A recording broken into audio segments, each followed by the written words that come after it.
5 tips bago ka bumili ng machine para sa iyong opisina o negosyo. Ikaw ba ay nautusan na bumili ng machine o gagamitin mo to para sa iyong negosyo? Para sa itong video na to, at tiyak pagtapos nito ay mapapaisip ka na, ito pala yung mga dapat kong kailangan.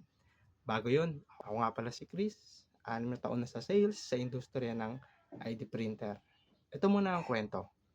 Isa sa mga naging trabaho ko noong 2018 ay ang after sales, na ang ginagawa ko ay bumibisita ako sa mga kliyente kada buwan at pinapa-order ko sila ng consumables.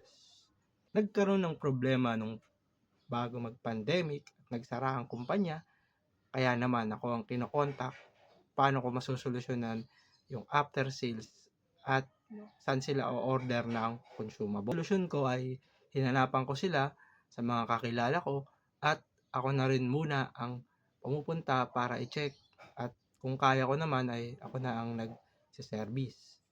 Ngayon, part-time ko pa rin at tinutulungan ko ang ilang mga kliyente sa kanilang mga problema sa machine, at ako na rin ang nagsusupply sa kanila ng mga kailangan pa nila.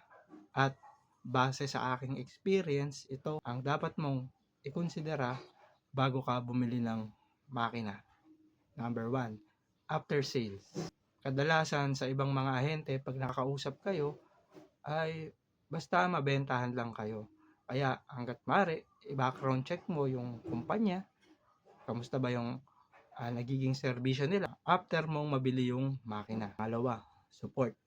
Gaano sila kabilis matawagan at puntahan ka kung magkaroon ka ng problema. Especially kung yung machine mo ay isa sa mga ginagamit mo talaga para sa trabaho at yung negosyo. Pangatlo, return of investment. Makikita mo kaagad kung gaano katagal ang balik, especially sa mga nagne-negosyo. Kaya hanggat maaari, meron ka ng existing na kliyente at bibilin mo lang yung makina kasi merong malaking order or project. Pang-apat, durability ng makina. Karamihan ngayon, mayroong mga mura pero madalas galing siya sa China at yung warranty ay hindi ganong katagal. Kaya ang sinasuggest ko, doon tayo sa mga brand o kilala na. Panglima, supplier. Napaka-importante rin ito kasi mamaya after mong mabili ay wala ka namang ma-orderan ng consumables. Yan lamang ang mabibigay ko sa ngayon. Alam ko marami pa. Pero based dun sa mga naging experience ko, itong 5 ito, ang mga importante bago ka bumili.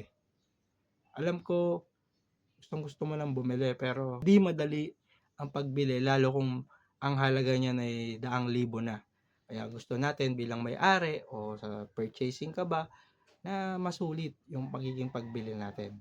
Naniniwala ako na mas kailangan natin mag-invest doon sa quality versus doon sa mura nga na produkto. Kalaban natin dito lalo yung mga fly-by-night lang na kumpanya at mga makabenta lang na ahente, kasi dugot pawis, yung iba sa atin dugot pawis pa yung pinuhunan para lang makabili ng ganitong machine at masasayang lang. Ngayon, kung ikaw pala ay interesado sa ID printer na machine, iniimbitahan ko na sumali ka sa community na to at ako ang isa sa mga admin yan para makapagtanong ka o magkaroon ka ng mga idea regarding sa industriya na to. Kung nagustuhan mo itong mga video na to, i-like mo na rin or i-comment kung ano yung gusto nyong i-topic. Share mo na rin sa mga kakilala mo na gusto o planong bumili ng mga makina. Bago matapos tong video na to, gusto ko lang ipaalala na i-appreciate natin ang mga bagay na meron tayo at matuto tayong magpasalamat. Lamang, salamat!